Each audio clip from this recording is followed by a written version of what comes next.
I'm sure we'll have a few more people jump on the call, but we're bringing Jeff Formica back. Last week was a to be continued, same bat time, same bat channel. Last week we talked all about the foreclosure process, really how to sell in the foreclosure process, really what the foreclosure process is and what our clients can expect. Answered all questions about that. That morphed into a bit towards the end about mortgage contingencies and truths and myths about mortgage contingencies. And so we had a lot of questions. We were running out of time as far as the mortgage contingencies went. So we figured that we would start this week off with the mortgage contingencies too. Invite Jeff Formica back for a second round. I think we'll talk about mortgage contingencies and then, of course, anything you guys want to talk about, but we can also talk about service and what you should expect from your real estate attorney and their office. And, as one of your preferred vendors, of course. And then finally, really number 3 is the title search. Why do title issues come up and how does one attorney catch a title issue that a handful of other title attorneys might have missed over the years for something that happened back in, the early 80s or 90s, right? Why does that come up? So those are some of the things we're going to talk about here today. And of course, anything else you guys would like to talk about too. So Jeff Formica, I think we're starting off with mortgage contingencies. And, big question I think that we had last week was, someone buying $1 million home and they're putting down $500,000. And their mortgage contingency states that if they can't get approved for conventional financing before a certain date, they can withdraw from the transaction, get their money back. Let's say that $1 million home comes in at $700,000. Again, the borrower was only borrowing $500,000. Appraisal came in way low, $300,000 low. Does the mortgage contingency necessarily protect their deposit and give them the ability to withdraw from the transaction if that appraisal came in $300,000 low? No, typically in that scenario, it wouldn't. So loan to value is an important aspect of the mortgage contingency clause. So what we mean by that is, in your example, Bob, someone's agreeing to buy a house for $1 million.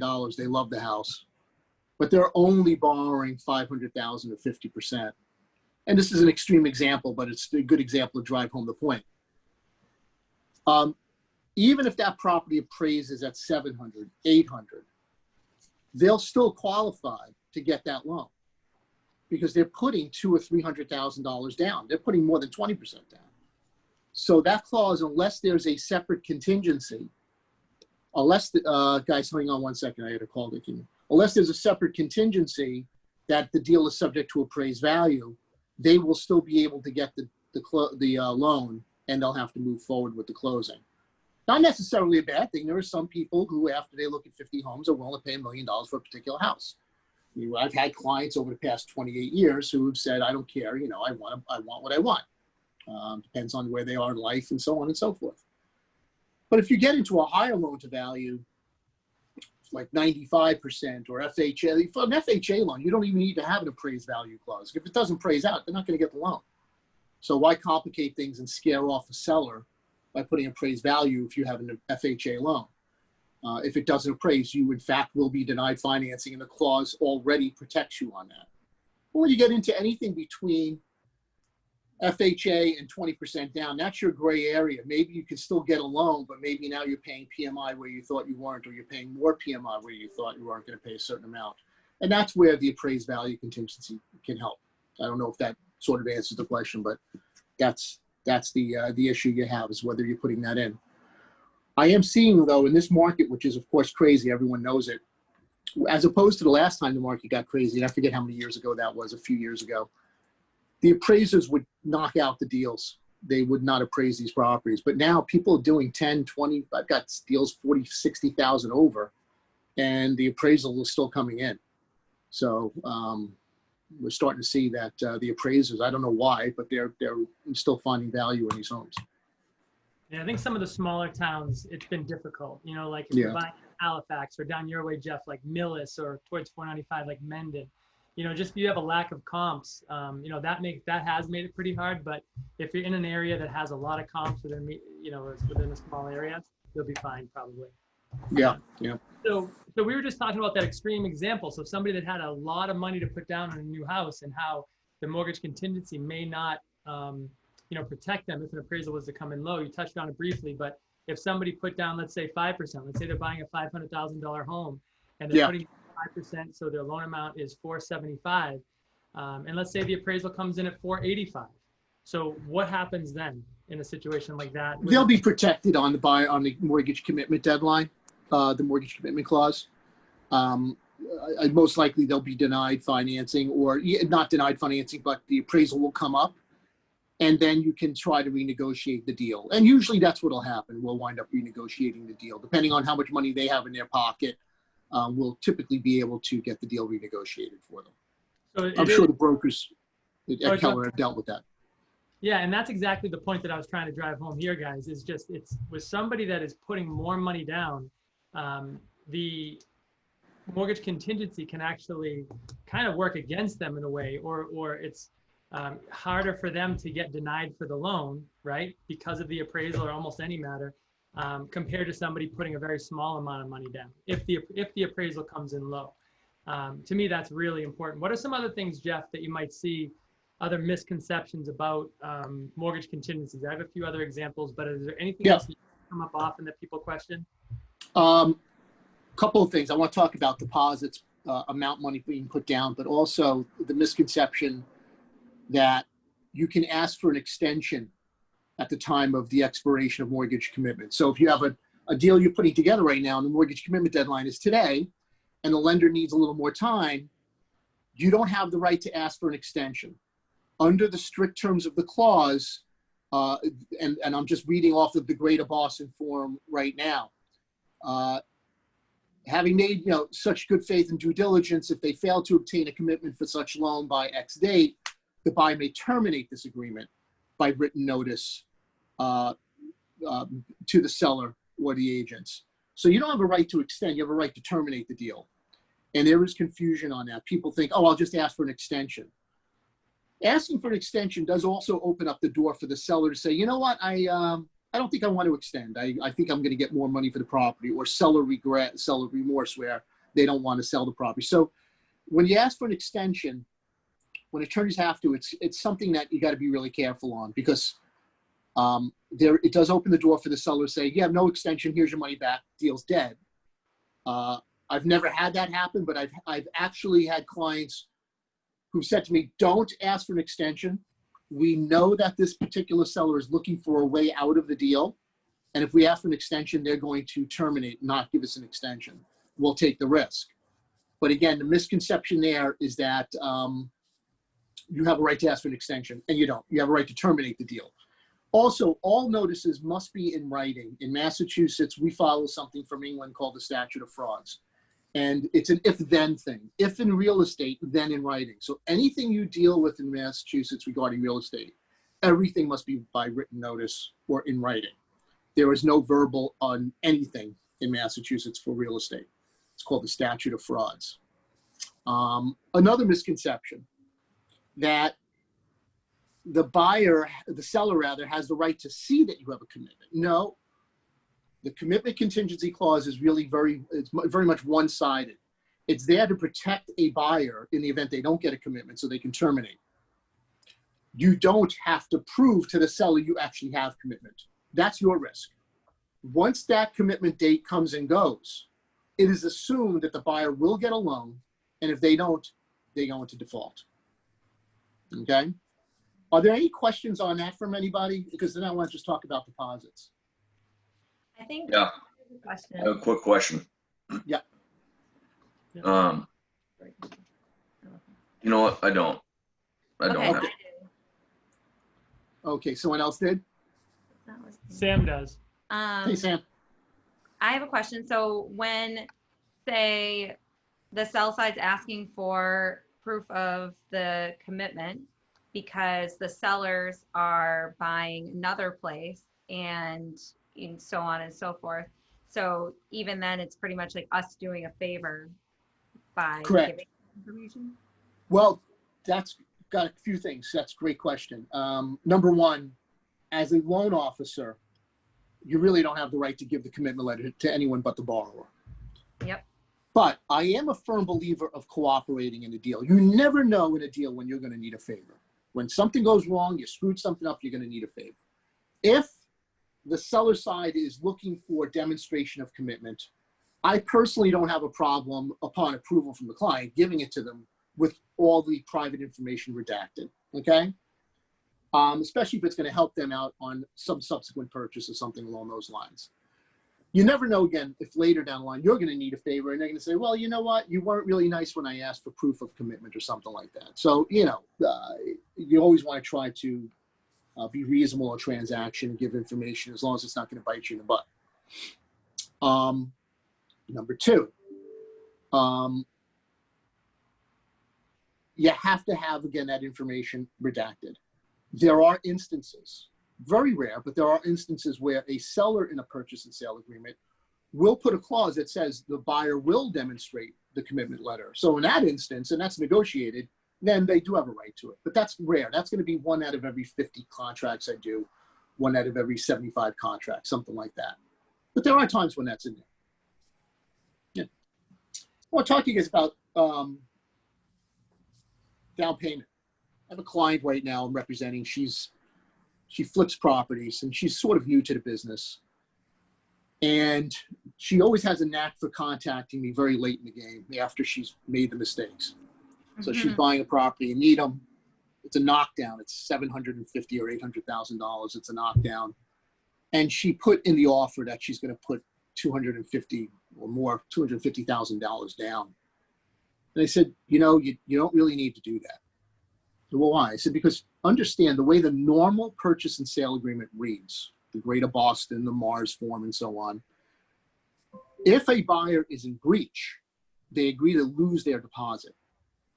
So if the norm is going to be you're going to put down a few grand, depending on your FHA, to 5%, why would you expose yourself beyond 5%?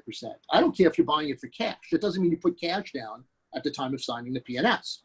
So the more money you put down day one at the time of what, and you commit to this during the offer process, at the time of offer, the more liability you will likely have if you go into default, because the default damages clause is typically worded such that if the buyer is in default, they forfeit their deposit. So why would you forfeit $250,000 when you are on a $700,000 purchase? You could have put down $35,000, and that would have been a very acceptable amount of money to put down. So it's something to keep in mind when you're negotiating your offer.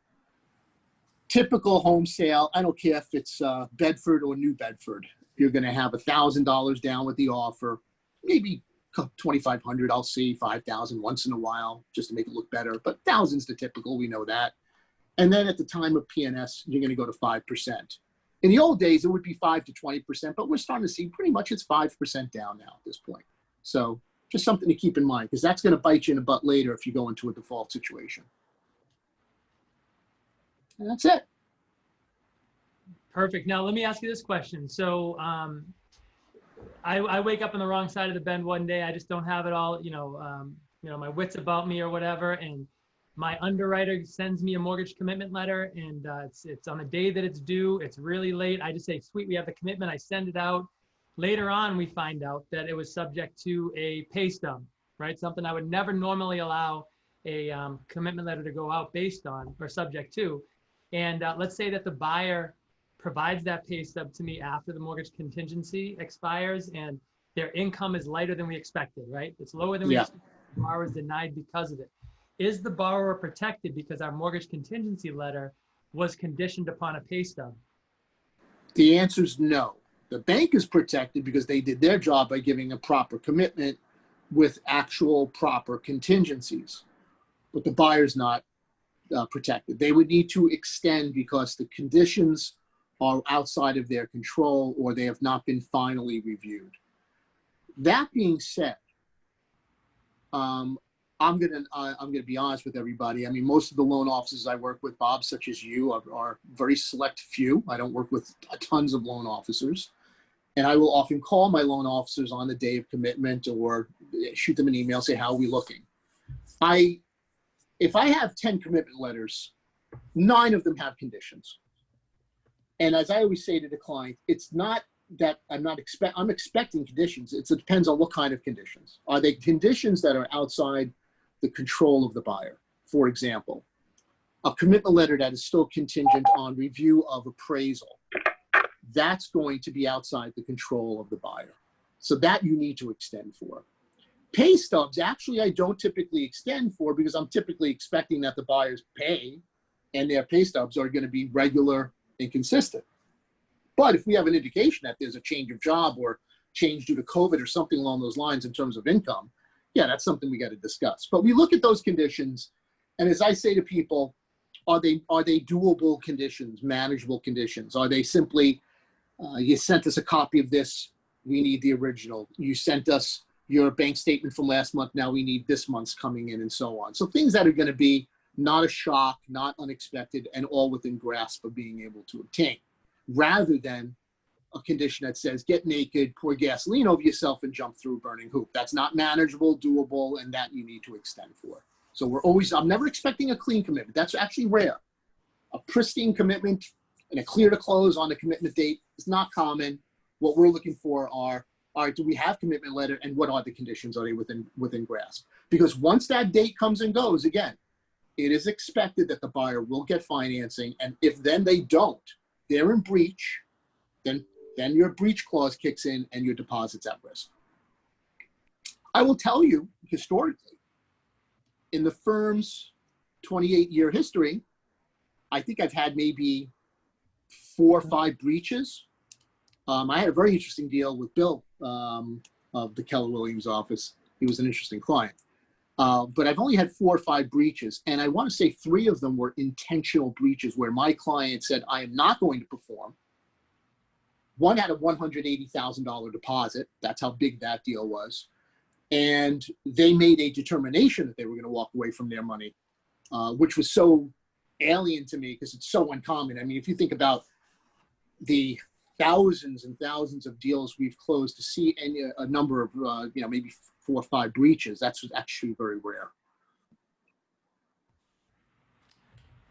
Does anybody have any other questions about mortgage contingencies and commitments and protecting your client's deposit? What else? What do you guys have questions about as when you're putting together the offer with the mortgage contingency, that sort of thing? I got a question, Jeff, for real this time. So I have a client. I'm on the listing side here. This client put a property under agreement twice.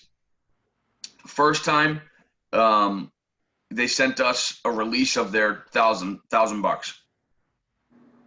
We never got to the point. Before we were able to execute that release, she came back and said, I will take the property. So we wrote up a new offer, new terms, new dates, all that good stuff. Never returned the deposit. About 4 days later, she wakes up and decides she doesn't want the property anymore. We never got to a home inspection. And the agent calls me and says, I don't know if she's going to move forward with this property. I said, okay, any particular reason why? She's just not feeling good about it. Okay. I never received an email. I never received another release or anything like that for the $1,000. And I did not send an email out to the other party saying, hey, can you send me that release? Because I knew that they needed to send me something in writing. Otherwise their $1,000 was going to be in jeopardy. So are they in trouble here about getting their deposit back? Because I feel as though they probably don't get it back. They never sent me an email or a release or anything like that asking for the $1,000, and they still haven't. This was almost 2 weeks ago. So Corey, this is the same buyer got cold feet twice. Is that correct?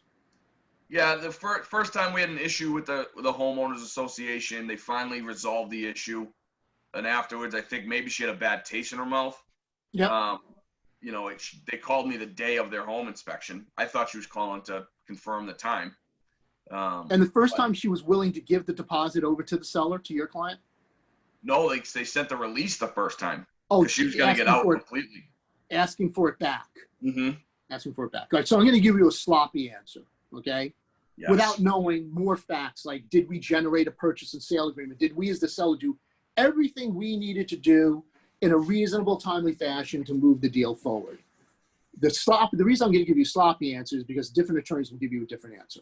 and I'm the, out of the Creed and Formica, I'm the more passive of the two partners. My partner is the litigator, and he would say, absolutely keep the deposit and let them go chase it.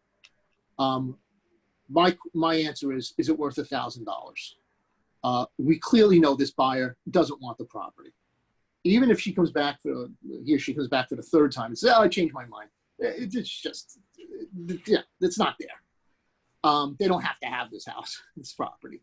I would actually foster, here's the release, ask for it again, let's get your money back, and let's move on. One of the biggest problems I see is when there's the gray area where people think a deal's dead, but then they start negotiating a new deal, start signing up, and now you got two people who think they can buy a property. I don't think it's worth $1,000, even though that there's been 2 to 4 weeks probably of downtime, that the property's chilled a little bit because it was on the market, then it was contingent and so on and so forth on MLS. I still don't think it's worth the argument over $1,000. It's like what I tell, and again, you're talking to an attorney, there are different attorneys have different opinion. When I talk to clients who are doing rentals and they want to take a security deposit, Massachusetts is brutal on security deposits. You screw up any aspect of a security deposit holding that money, it's treble damages. There's no ifs, ands, or buts. So what I often tell clients is it worth it? Just like this. I don't think it's worth $1,000 to actually be in that gray area and then have the potential that after you try to sign up buyer number 2, this buyer number 1 says, you know what, you stole my money. I still think I want to move forward. And I don't think you did this right. That's why I should still be in the deal. You didn't get me the P&S right away. Whatever the stupid answers they're going to lawyer up and come up with. I think you would just move on. It's not worth it. If it's big money, it's a different story, but it's not worth it. That's my opinion on it. Otherwise, you wind up in trouble. Or that a good answer that answer your question? Oh yeah, that works. All right, perfect. Kristen Bucher, where are you, my friend? There we go. Kristen has a question. So it's a little sticky, but I'm curious on what your take on this is. So it's new construction. So let's say the closing date scheduled for September 18th, and we've already had an original closing date of September 1st. We've already done one extension. Yeah. The builder now wants to do another extension, right? Oh, COVID, we're behind, whatever. Does the buyer have any right here? Because it's going to cost them money for hotel rooms and boarding dogs and all of the stuff which they knew about. Does the buyer have any leg to stand on, or because it's new construction, it's expected? The answer to that is, I can't actually answer that one. Hi, Kristen, by the way, nice to see you. Hi. I can't answer that question because the question lies within the boundaries of the purchase and sale agreement. Okay. Most new construction, so most, your normal purchase and sale agreement, the seller has a unilateral right to extend for 30 days if there's a title problem or a condition problem. And this is a condition problem. The property's not built, or they don't have certificate of occupancy yet, and so on. That's the normal P&S, Mars form, as well as Greater Boston. And then we attorneys always amended to say, well, it's 30 days or until expiration of financing or mortgage rate lock, whichever occurs first. You try to protect the buyer in that way. But when it comes to new construction, the norm for new construction, and this is actually fair, is going to be 60 to 180 days, we see, that the seller has a unilateral right to extend. Then if you've got a COVID clause, they may have further rights to extend. Now, what needed to happen a month and a half ago or a year ago when that P&S was being signed is there should have been a discussion with the buyer and the buyer's attorney as to understand this is new construction. The norm is the seller can do 30 days, but in your instance, they can extend for much longer. So be careful of your rate lock, be careful of where you're living. And what I tell those buyers for new construction is, right now the land may be a piece of dirt with trees on it, but you're going to know as it gets closer what's a realistic close date, okay? We're going to know like when the finish work is going in, when the cabinets are being delivered, things like that. So you sort of get a sense. But again, it may be a situation that you have here where the house is 90% complete or 95% complete and they can't get occupancy or they're waiting for certain things. But unfortunately, that all lies within the four corners of the agreement. I couldn't give you that answer without seeing the agreement. No, thank you. I figured that. I just was hoping that, well, not hoping, but I was wondering if there was something else that maybe there was anything that the buyer could stand on. I figured they didn't, but just yeah, I mean, what the buyer can do is say to the seller, you know, this is costing me $2,500 a month for the Residence Inn or $3,000 for the Residence Inn. Will you make me whole? And the seller's going to say no. Why? Exactly. Because I have a right to extend for 70 days, 90 days. Exactly. You could try. All right. You never get hurt Right. to try, but expect the answer to be no if they have the right to extend. Awesome. Thank you. And what I do say to my buyers on new construction is remember two things. Capitalism is wonderful, right? The seller in those deals has no desire to keep that property. Every day that seller, that new construction seller keeps that property, it costs them money. But there are sellers that do get ahead of themselves. They just have too much going on and they lose money. I mean, they go bankrupt sometimes doing it because they put themselves out there too much, spread themselves too thin. So. Thank you. All right. Good to see you. Any other questions for Jeff about contingencies or deposits? Hey, Jeff, I have a question that kind of is treading on this line, but it's maybe a question to both you and to the agents in the call. The people that really that I remember getting smoked in the last big market correction, right? The mortgage meltdown, weren't necessarily the people that were just selling and buying, because if your home lost 10 or 20% value, the house that you're buying lost 10 or 20% value, and it ends up being a wash typically, right? Yeah. But speaking of new construction, the people I remember that really took a bath were the ones that went under agreement this time of year for their new build based on a price that's based on today's market pressures, knowing that they're not going to put their house on the market until, let's say, next spring, when the house they're buying is just about ready to be delivered, right? Yeah. So you're buying a house at today's values, and then you're taking some real risk that this time or come next spring, values are still going to be here or whatever, but home prices dropped 10%, right? Yeah. Is there anything that you guys, the agents on the call, are doing right now in a situation like that? Is this something you guys have talked about, have thought about to protect your clients down the road, or in case of a correction? Or is that just something that someone entering into new construction has to think about when, when signing that contract?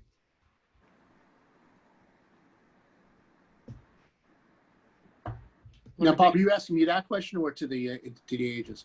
Anybody that'll answer at this point. I've not seen, and I've got a number of new construction deals right now where they're going to be closing in the spring. I've not seen any protections in those agreements, other than one, which is rare, where it's closing in May and at the end of May, and the mortgage commitment deadline is the beginning of May, which is rare. Because the problem with new construction, and this is, I tell all the clients this, the problem with new construction is, suppose you're closing 9 months from now.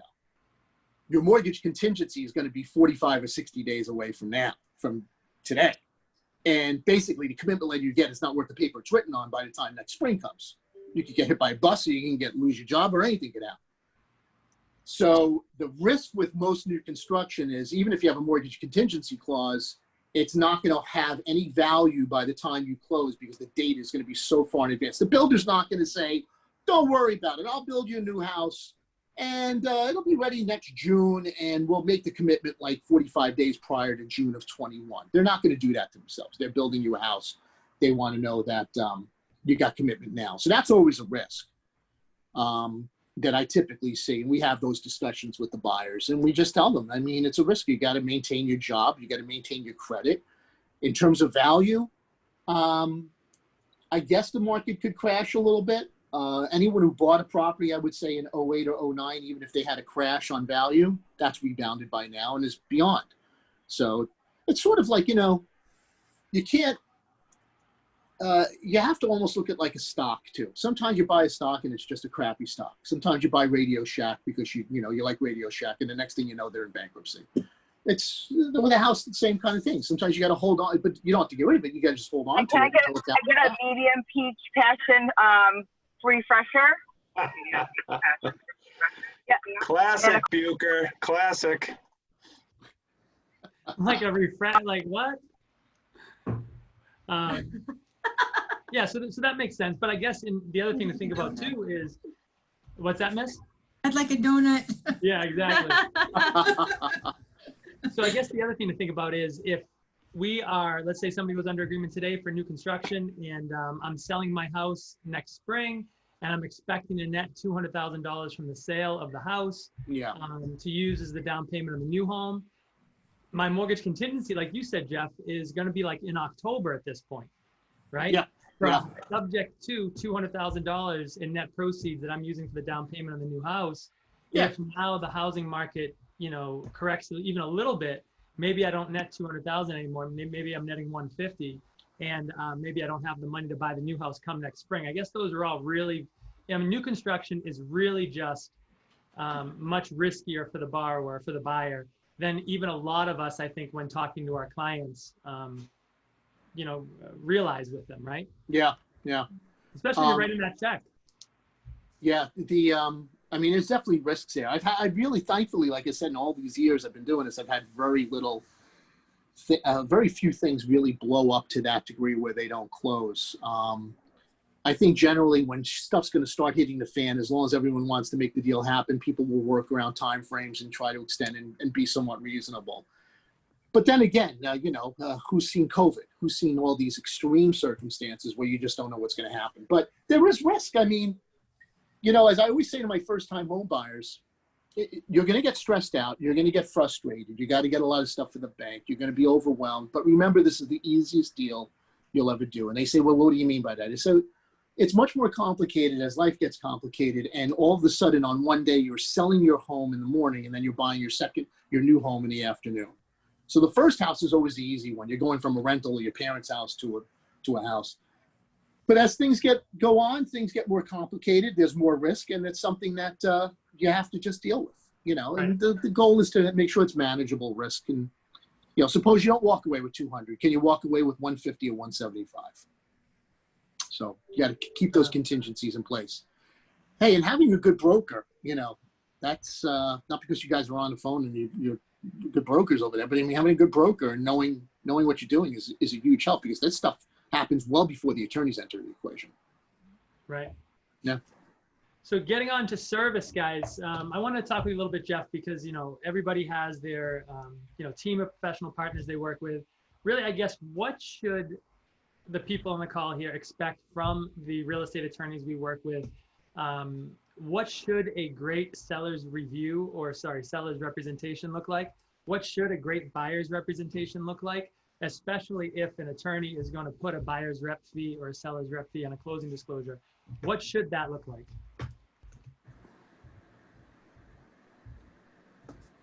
Oh, Jeff, are you thinking about it? Oh, you're asking me. Yeah, sorry. I thought you were asking the people who have the deep expectation. Well, I'll tell you what I do on every deal, whether it's a buyer or seller rep. I download MLS, because I want to see what did we advertise. Number two, I then look at the offer. All right, so what did we agree upon? And then the third thing is I have a questionnaire for my buyers and sellers that I ask them to fill out. It takes them literally 10 minutes. Talks about what they're expecting to come with the property in terms of appliances, radon, inspection issues, closing cost credit issues. Do you have a house to sell, so on and so forth.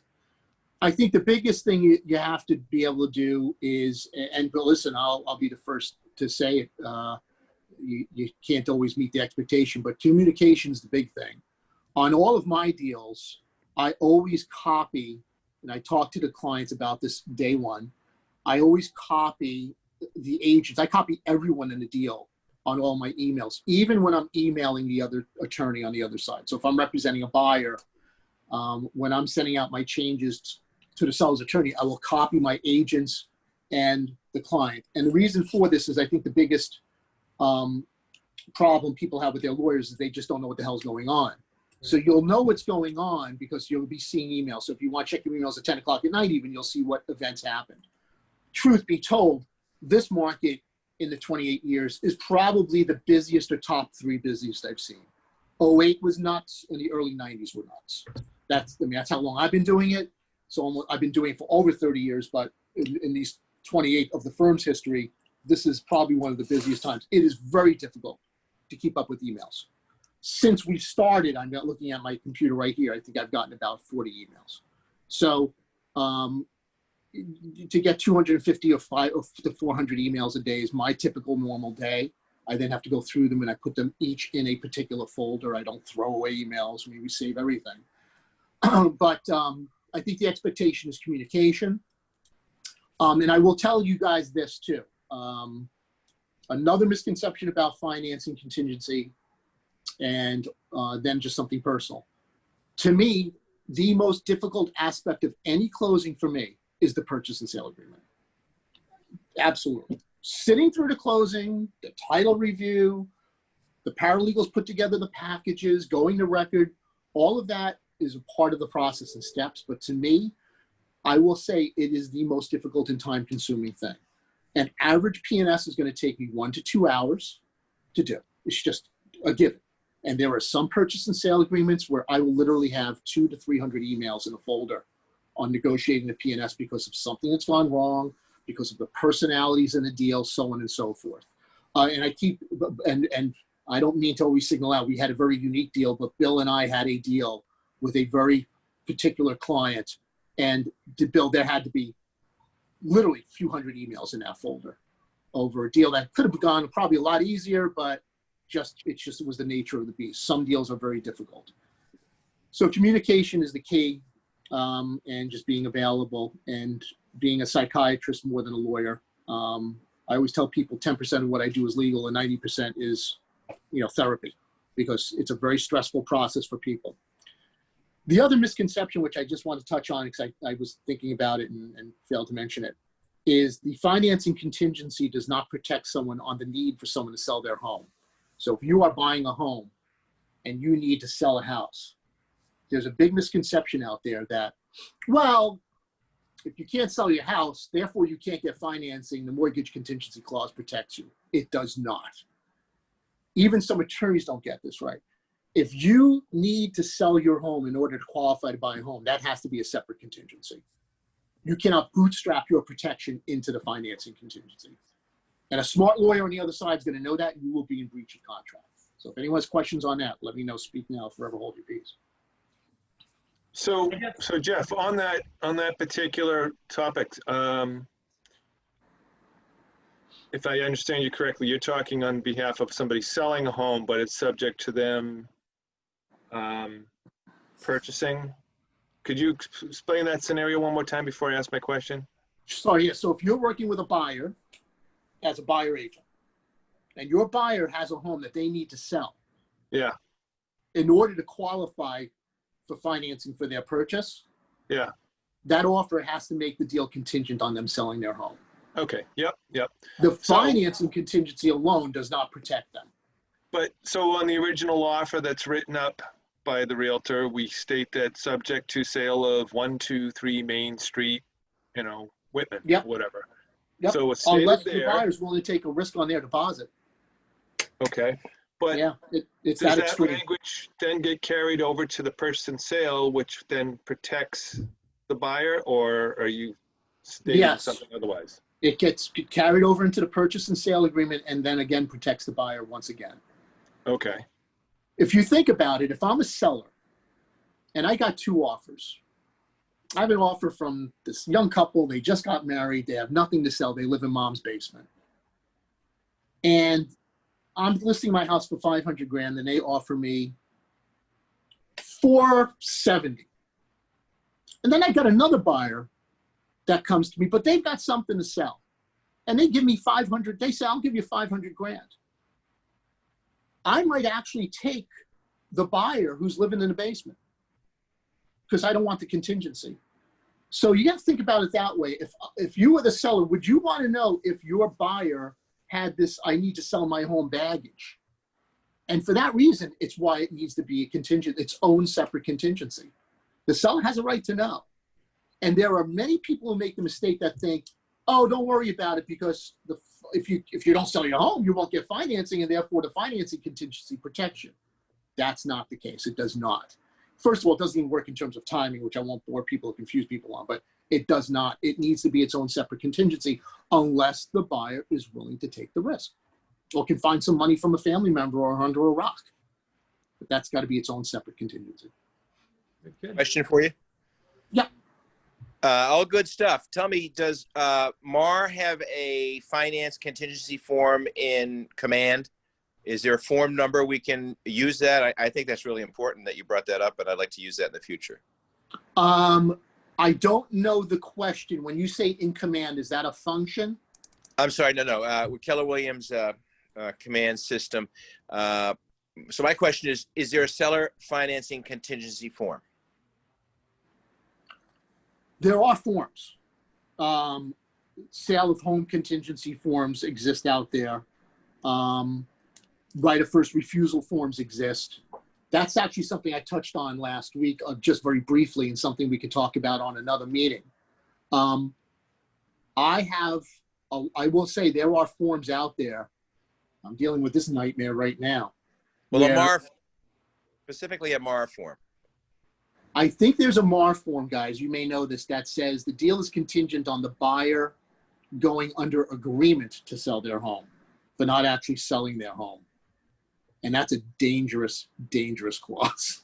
I'm referring to the financing part. I'm sorry. Let me be more clear. Is there a MAR form for the financing contingency? Oh, the regular MAR P&S, if I'm hearing it correctly, has a financing contingency clause in it. Right. Yeah. And then you would need to put in paragraph 23 in additional provisions, you would need to put the subject to sale of home if you want that contingency to protect you, because the regular MAR form doesn't protect you if you don't sell your home. It's sort of like the Greater Boston form. It only protects you if you don't get financing, but not the need to sell a home. So subject to sale of home is mission critical, so you don't get locked in with a non-home. Got it. Yep. Unless you're willing to take the risk. And again, there are some people who don't need to. So there are people out there who can carry two houses. They don't want to, but they could. All right. Thank you. Yep. Linda has a question too. So Linda Chavez asked, what happens if the pre-approval notes that the mortgage is subject to the sale of the home? That doesn't, Jeff, tell me if I'm wrong, but that doesn't necessarily mean you don't have to put it in the offer, right? That's still the It doesn't. I've had that before, and I've had that save the day, by the way. Well, you saw the pre-approval letter, you must have known. But it's not the same as putting it in the offer. Again, on the statute of frauds, you want that in the offer. Got it. And I don't say this stuff easily, guys. I know in this market, that kills a deal. I don't say any of this lightly. I just want people to understand that don't think the financing contingency clause goes so far as to protect someone if they need to sell a home. It doesn't. That seller has a right to know you got that baggage. You'd want it if you were the seller. Yeah. The test. Always put yourself in the other's shoes, and that'll give you a test as to what you probably need to do. Good. Does anybody else have any questions about service or the contingencies of the offer, the contracts? I think the next question, Jeff, where we have just a few minutes here left, but as far as title exams go, I think title exams are kind of like, the attorney or the title examiner, they're like the one behind the curtain, right? Doing this magical, mysterious thing, and we wait 45 to 60 days for it, and then, we have a title issue, like just popped up, right? So I guess I have a couple of questions. So when we find out that there's a title issue and people, are kind of thinking about what our next step should be, whether it's the buyer's agent or the buyers along with the sellers, why would a title issue, let's say, pop up last minute? And if it's something like a missing mortgage discharge from Baybank from 1987, our sellers have probably, or that house might have been transferred 2 or 3 times since then, maybe a dozen refis during that time. Why are we just catching this thing now? And why would the several other attorneys that have worked on that title in the last 20 years not picked it up? Well, wow. It's funny you mention that, because today I have a closing, we hope. It's a large closing. I think it's like 1.7 or 1.8. And there is an outstanding mortgage from 1987 on that title.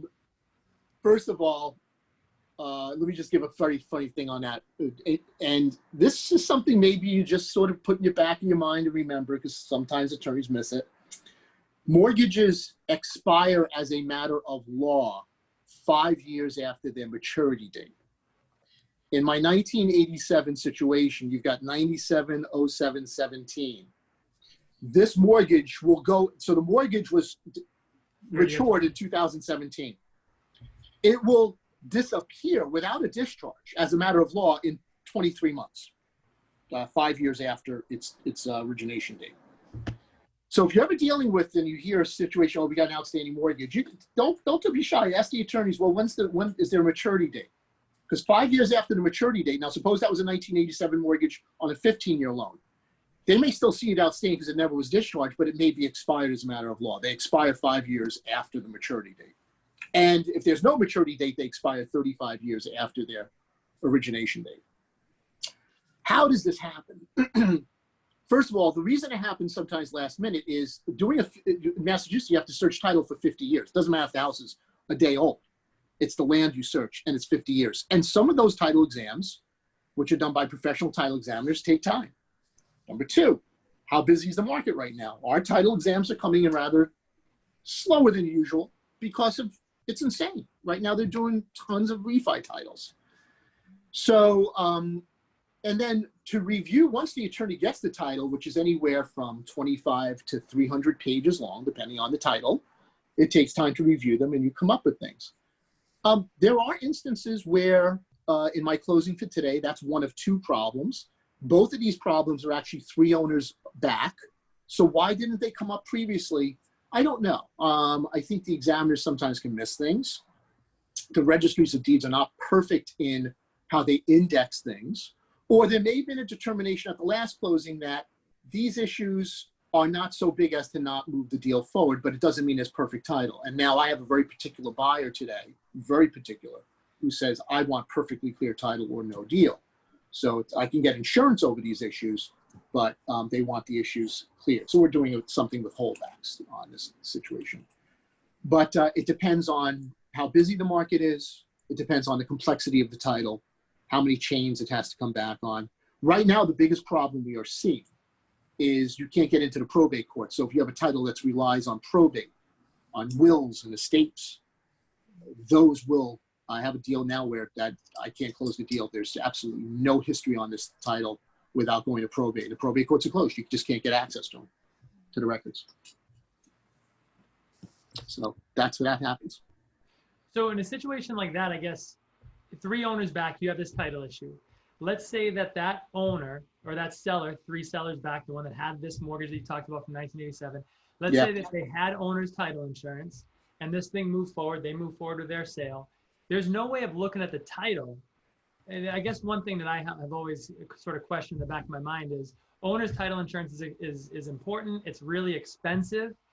But why is it such a fire drill oftentimes when you might find a title issue and you ask the seller if they have owner's title insurance and they don't know, and then the next step is, all right, go find your HUD or closing disclosure and see if it's listed there as a line item.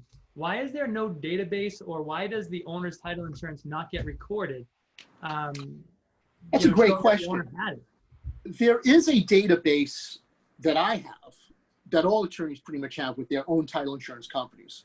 So if I see that there's a problem on a title, I actually can look at the 3 title companies we write with to see if they have a back policy. I will say in this instance, the current owner had title insurance. Now, this is a deal that went under purchase and sale agreement, by the way, on August 13th or 12th. We got our title in last week, which was pretty good. We notified the seller's attorney. He immediately contacted his client and they found their title insurance policy with First American. First American decided to then insure my title insurance company. This all happened within 1 to 2 days. And my title company said, we will write a clean policy for you guys. Perfect example of why you buy title insurance. In terms of so expensive, the title insurance premiums are set by the title insurance companies. It's $4 per thousand plus $175 for an owner's policy.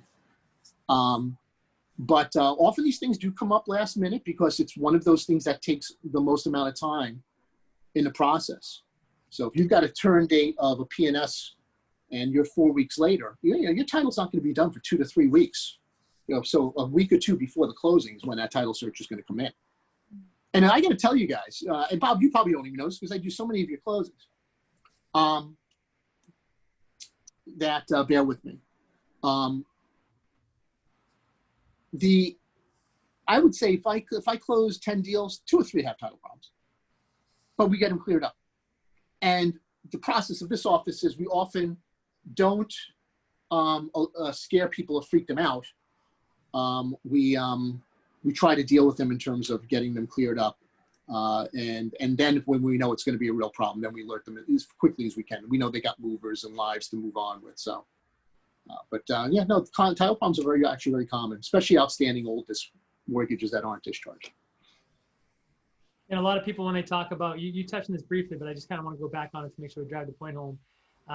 Somebody's buying new construction and they say, look, why should I get owner's title insurance? I mean, this house is just being built now, and before this house, it was a wooded lot. Can you touch base a little bit on that and what the title review might look like in a situation like that? It doesn't look any different. When we search a title, we don't know what's built on it at all. It's literally the land. It's just a title search is only on the land. That's all that the lender cares about. That's all the title insurance companies care about. Value is determined by what might be improved on there. But when we search a title, it's only on the land, the lot itself, if that answered the question. So the farm that thing was subdivided, that thing's being built on, you go back 50 years in 50, yeah. Yeah, okay. That's where it gets complicated too, is if you're going back. Now, again, you're looking at a Boston property. Well, it's been lot 1 since 1880. That's not complicated. But when you go into your suburbs, that's when you're getting into what was once 50 acres now being subdivided into house lots. And that's when the title can get a little more complicated. Right. What's the story? What is the story on the Pine Hills title? I know that there's isn't that a funky sort of scenario, the Pine Hills title, and the way that all worked out? Well, Pine Hills was such a huge process, such a huge tract of land, that what we attorneys now do with Pine Hills is someone back in the day did search out Pine Hills to confirm his clear title. So now what you do is you run it forward. You get back policies for your particular lot or for that area of the subdivision, and then the title insurance company say you can insure now because we know that this is well traveled at this point. Yeah, so sometimes you don't have to go back 50 years because it's complicated. Condominiums, you don't go back sometimes 50 years. You go to the declarant of who created the condo, and that's sometimes a legitimate title search. It depends on the complexity of the back title and whether it's well traveled and been closed before. Right. Thank you. Yeah. So we have just about 2 or 3 minutes left, guys. Any questions? Do you guys have any questions at all for Jeff at this point? No? Jeff, if somebody did have questions or wanted to refer a client over to you, how do they get in touch with you? Feel free to shoot me an email or call. It's jeff@creedandformica.com, or you can call the office or call my cell, whatever works. I know there are brokers in that office that have my contact info, so feel free to reach out anytime. Excellent, thank you. Bob, I got a question for Jeff. Yeah. All right, so we all want nice, smooth transactions and happy clients. Jeff, what is your biggest pet peeve with realtors? Just only one, Jeff, only one. I don't really, I think the biggest problem, and it's not a pet peeve, is really timing. But again, I'm guilty of this. If a broker has a purchase, an offer signed on, let's say, what do we have for dates here today? Let me look at my calendar. So Bill, if you had a broker, if you had a deal that you signed on Wednesday, September 2nd, and the PNS is due Thursday the 10th, but you send me the offer today and say, hey, can you just take a quick look at this PNS? I'd rather know when you have the offer signed. I'd rather know as soon as possible. The other thing, and this isn't my pet peeve, but I still see deadlines that are very difficult to meet. Mm-hmm. I still see deadlines for real, and I mean deadlines for the lenders, where okay, it's September 8th. We're going to try to close by September 30th. It's just. You need 3 weeks now, guys, for commitment. You need sometimes 4. I mean, it's just what it is. The appraisers are backed up, so your real turn time and a reasonable turn time is six weeks at the earliest. 4 is just. Oh, but we wanted to be aggressive with the seller and, be competitive. It doesn't do anyone. The guy that was buying 1.7, 1.8 today, right? That seller wanted an aggressive turn time. So when did they find out that everyone had a title problem? Last Friday. It's supposed to close today. Yeah. Or a few days, not last Friday, a few days before that. It's not doing anyone a damn bit of good to rush these deals. Right. Right. Yeah. But thanks for the question. Jeff, real quick on seller's review and buyer's review, just so these guys on the call have some clients they might want to refer over. What does your seller review cost look like, and what does your buyer's review cost look like? I charge a flat fee of $8.95 to represent any buyer or any seller. It's due only if and when it closes. So if the deal falls apart, they don't owe me anything. That's also why I ask for the information as soon as possible, because it's not costing anyone anything to send me the info, with one exception. As a courtesy to some of my loan officers or lenders, Bob, such as you, if I'm on the buyer side and they're actually using a loan officer like Bob Malone or Sam, I actually waive the buyer representation fee. So we'll do a courtesy review with the PNS at no additional charge. So it'd be stupid not to use it. It's just, no, why not? So I'm representing the buyer and the lender in those instances, and we waive the buyer rep fee of $8.95. Why? Because we're still making a fee. We're making fee as lenders counsel, which is part of the settlement charges that they have to charge. They have to pay anyway. So we're still making our money. I just don't need to be a pig about it. There you go. Hi. Good. How are you? Good, good.